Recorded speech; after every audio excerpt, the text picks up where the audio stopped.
ভবনের প্রত্যেকটি ফ্লোর এবং রুমে তল্লাশি করা হয়। বন্দীদের যেখানে আটক রাখা হতো প্রত্যেকটি সেল ঘুরে ঘুরে দেখেন তারা, তবে কোনো আটক বা গুম হওয়া ব্যক্তি পাওয়া যায়নি।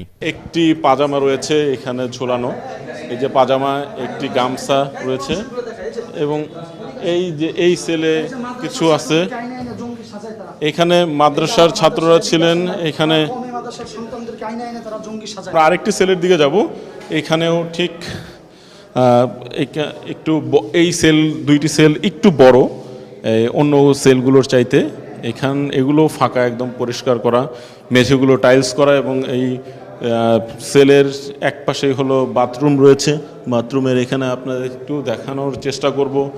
এখনও এখানে ব্রাশ, রেজার, একটি সাবান রয়েছে, একটি সরিষার তেলের বোতল রয়েছে।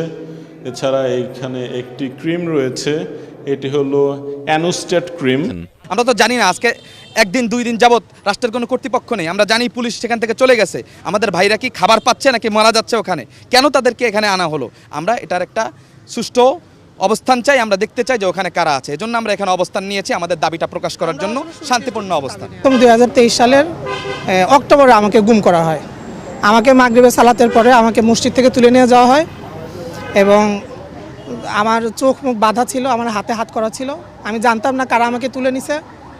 তো পরবর্তীতে আমাকে প্রায় 23 দিন কোনো একটা জায়গায় একটা টয়লেটের ভেতরে আমাকে আটকে রাখা।